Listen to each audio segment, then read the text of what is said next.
Hello friends, welcome to your own channel how to. तो आज हम आपको फैब्रिक वेस्ट रिसाइकलिंग बिजनेस के बारे में बताने वाले हैं।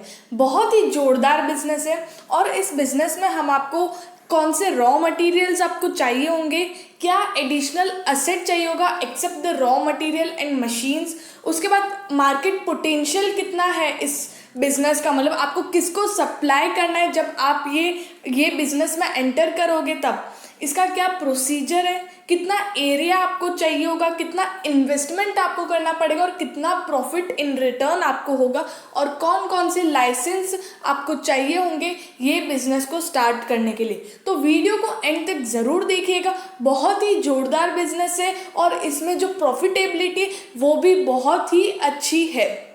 तो अगर आप ऑलरेडी टेक्सटाइल इंडस्ट्री में हो और आपके बहुत सारे कॉन्टेक्ट्स है टेक्सटाइल इंडस्ट्री में और आपको पता है कि आप बिल्ड कर सकते हो टेक्सटाइल इंडस्ट्री में कॉन्टेक्ट्स, तो आपको ये बिजनेस में जाना ही चाहिए।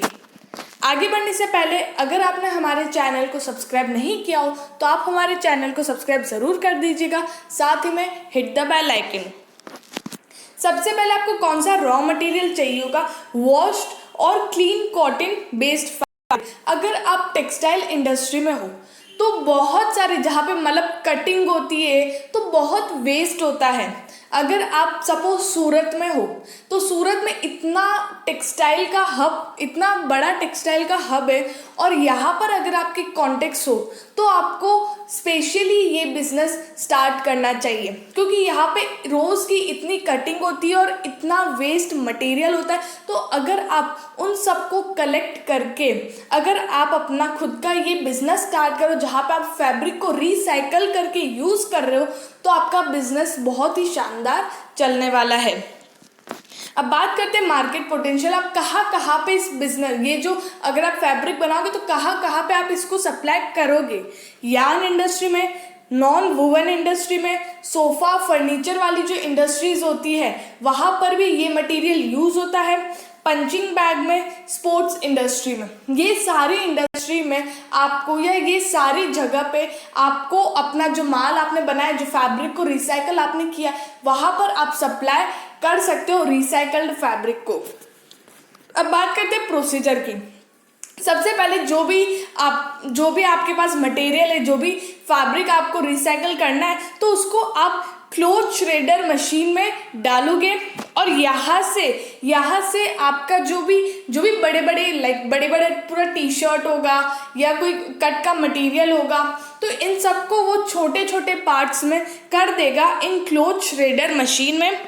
उसके बाद आप आगे इसको फाइबर ओपनर मशीन में डालोगे। यहाँ पे आपका जो भी मटेरियल है उसके अंदर के जो धागे होते हैं ना, वो सारे धागे को ओपन कर देगा और उसी के बाद फाइबर क्लीनिंग मशीन में जाएगा। जितना भी आपका जो मटेरियल है उसमें जितने भी फाइबर्स होंगे, मतलब जितने भी धागे होंगे, वो सारे ओपन हो जाएंगे और उसके बाद आप फाइबर क्लीनिंग मशीन में डालोगे और यहाँ पे आपका जो भी डर्ट है या धूल मिट्टी लगी वो सारी इस फाइबर क्लीनिंग मशीन से रिमूव हो जाएगी। और उसी के बाद आप बेल प्रेस मशीन में डालोगे। यहाँ पर जितना भी आपका क्लीन मटेरियल है, जो भी आपने क्लीन मटेरियल जिसको कन्वर्ट किया है, उसको आप बेल प्रेस मशीन में डालोगे तो पूरा कंप्रेस हो जाएगा। आप इसको कवर कर सकते हो। उसमें जैसे ही आप सारा माल डालोगे और ये मशीन नीचे प्रेस करेगी और आपका जो भी एकदम बाहर निकल रहा है, यहाँ से बाहर निकल रहा है वहाँ से, तो उसको एकदम कंप्रेस फॉर्म में करके, छोटे फॉर्म में करके वो पैक कर देगा और ये आपका एंड में पूरी पैकिंग हो जाएगी और सप्लाई करने के लिए आप रेडी हो। तो बहुत ही ईजी बिजनेस है ये, जहाँ पे आपको ज़्यादा मशीन्स की ज़रूरत नहीं, सिर्फ 3 से 4 मशीन्स की ज़रूरत है और आप अपना बिजनेस स्टार्ट कर सकते हो। अब बात करते हैं एडिशनल असेट आपको क्या क्या चाहिए होगा। यहाँ पे आपको इलेक्ट्रिकल इंस्टॉलेशन चाहिए होगा, वो सारे बिजनेस में चाहिए होता है। पावर पैनल चाहिए होगा, DG set, furniture and fixture for office, ये सारी चीज़ें आपके एडिशनल असेट में आ गई और ये सारी चीज़ें भी आपको चाहिए होगी ये बिजनेस के लिए। अब बात करते हैं एरिया कितना चाहिए होगा। 4000 स्क्वायर फीट एरिया आपको चाहिए होगा, जिसमें से 3000 स्क्वायर फीट आपका कवर्ड एरिया होना चाहिए। प्लांट एंड मशीनरी, जितनी भी मशीन्स मैंने आपको बताई है वो सारी मशीन्स आपको 25 लाख प्लस जीएसटी के अंदर आ जाएगी। उसके अलावा और भी कोई एक्स्ट्रा मशीन नहीं है, बस वही 3-4 मशीन है जो आपके 25 लाख के अंदर अंदर आ जाएगी, प्लस जीएसटी आपको देना पड़ेगा।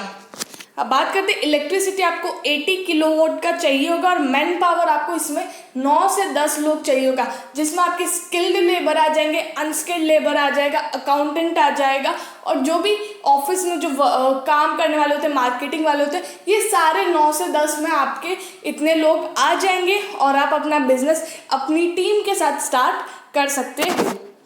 बात करते हैं आपका एक्सपेक्टेड मंथली टर्नओवर कितना होगा। यहाँ पे आप अपना सेल्स अगर आप 100% कैपेसिटी के साथ करते हो पर दिन, मतलब हर दिन आप 8 घंटे की शिफ्ट में करते हो, तो 12 से 15 लाख का आप मंथली सेल्स कर सकते हो। मतलब इतना प्रोडक्शन आप कर सकते हो और उतना ही सेल्स आप कर सकते हो। और साथ ही में अगर आपने उतना सेल्स किया है तो आपका मंथली में प्रॉफिट सारा एक्सपेंडिचर निकाल के, मतलब जो लोगों को आपको इनकम क्या बोलते हैं सैलरी देनी होती है और जो भी आपका खर्चा लगता है एडिशनल, वो सब कटा के आप 1.20 लाख, मतलब 1,20,000 से 1.5 लाख तक आप हर महीने कमा सकते हो, जो बहुत ही अच्छी इनकम है। ये एक तरह से स्टार्टिंग पैकेज समझिए आप, और फिर बाद में आपके ऊपर डिपेंड है कि आपकी कैपेसिटी कितनी है, आप कितना माल बेच सकते हो और कितना प्रॉफिट आप कमा सकते हो। लाइसेंस यहाँ पर आपको कौन कौन से चाहिए होंगे, GST, Udyam, NOC from pollution control board and fire department, factory licence, ये सारे लाइसेंस भी आपको चाहिए होंगे। नॉर्मली ये लाइसेंस कोई भी बड़ा बिजनेस, आप मैन्युफैक्चरिंग बिजनेस, फैक्ट्री जैसा बिजनेस स्टार्ट करो तो ये सारे लाइसेंस आपको चाहिए ही होते हैं, तो इस बिजनेस में भी वही लाइसेंस आपको चाहिए है। तो ये बिजनेस का जो एक्सप्लेनेशन है वो यहाँ पे कंप्लीट होता है और बिजनेस बहुत ही जोरदार है। अगर आप स्टार्ट करना चाहो अपने फुल विल और कैपेबिलिटी के साथ तो आप बहुत ही अच्छा कर सकते हो। हमने और भी ऐसे बहुत सारे बिजनेस हमारे चैनल पे डाले हैं, अगर आप चाहते हो कि आपको और भी बिजनेस देखने तो आप उन्हें भी गो थ्रू कर सकते हो। और आने वाले समय में हम और भी बहुत सारे अच्छे बिजनेस जिसमें बहुत ही डिमांड और प्रॉफिटेबिलिटी हो, जो आपके लिए बहुत ही बेनिफिशियल हो, वैसे बिजनेस हम हमारे यूट्यूब चैनल पे लाने वाले हैं। तो उसके लिए आप हमारे चैनल के साथ जुड़े रहिएगा बाय सब्सक्राइबिंग आवर चैनल, और साथ ही में लाइक, शेयर एंड कमेंट ज़रूर करिएगा। Thank you.